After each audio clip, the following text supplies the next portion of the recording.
Today we're making steak and ale pie, a comfort food classic, and we'll focus mainly on how to get the most out of the ale. But like most stews, we start with the beef. Hot pan, high smoke point, neutral oil, beef goes in. Even though it's called steak and ale, please don't use real steak for this recipe. They're not made for long cooking. Use any braising joint you fancy. Today we're using beef chuck, the first 6 ribs, the 7th being the ribeye, so as close as it gets to a steak. And do this in batches to not crowd the pan. The objective of the exercise here is to cause the Maillard reaction, what's going to make the meat taste meaty, and to a lesser extent, caramelization, what's going to give it the distinct nutty flavor. The two factors together, what differentiate a piece of steak from boiled beef. And it is for that reason you want them to be in large chunks to get the meaningful browning before overcooking them. If small cubes is what you're solving for, that's okay. Brown them this way, then cut them smaller. Once everything is beautifully golden brown, steak comes out, or beef comes out, we skim off the excess fat to reveal this beautiful golden layer of fond, of burn bits, all those fancy chemical reactions we talked about earlier. This is the concentrated version of that. And this will be the foundation of our gravy. And to mop up those beauties, we add a very generous amount of sliced onions.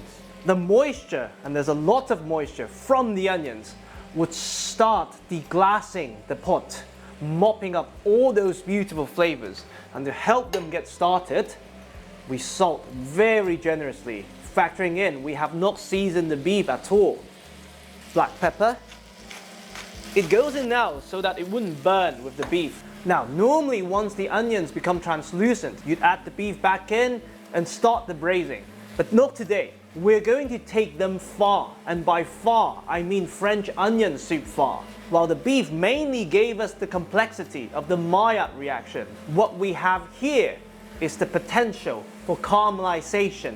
And by taking it far, we start to develop a rich, deep sweetness with complex savory notes and start building some nutty, almost buttery flavors. Now the moisture from the onions has fully deglassed the pan, mopping up all those flavors. What we want to do now is we crank up the heat to build another round of fond, this time from the onions themselves. And that, of course, will then be mopped up by our other star of the show, the ale. You can use any stout, any bitter, and by introducing a stout early, which is 3 to 5% sugar, we start another round of deep caramelization, which would give us even more intense sweetness compared to the onions. And more importantly, the signature deep malt and roasted notes you associate with a good steak and ale pie. On top of that, the slight bitterness of the hops start to come through, balancing the richness of the beef and the sweetness we just talked about. Just from the color, you can tell how much flavors we're developing even before the braising. Suddenly, half a kilo of onions is not a lot, huh? Now, after a bit of hard work, 300 ml of stout, 500 grams of onions, down to this much. Concentrated malt and caramel goodness. Now, one last time to deglass the pan, mopping up everything. Beef goes back in. And like I said many times, when it comes to braising, stacking efficiency is paramount, because that determines how much or how little you need to dilute flavors. Fingers crossed for one layer. Resting juices back in. More stout to almost cover everything. And to further develop that roasted malt note, optional, teaspoon of Marmite. But be careful, this could be overpowering. And with all those flavors, no need for a stalk.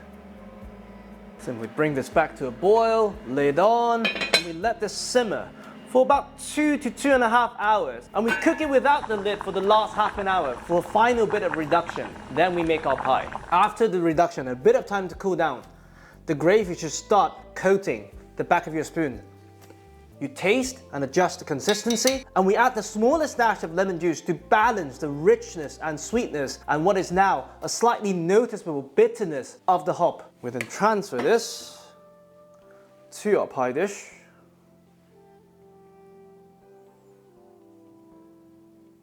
And you want this to cool down further to around 40 to 50 degrees Celsius.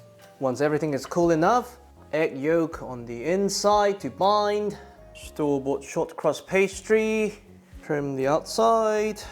Unlike the puff pastry where you manage the distance between the pastry and the filling, here you're relying on the consistency of your gravy, so make sure you reduce it to the desired consistency. Egg yolk on the outside for browning. We poke a few tiny holes to help steam escape. We're not trying to steam it. Into the oven, 200 Celsius, 25 minutes. And now we have an ale pie.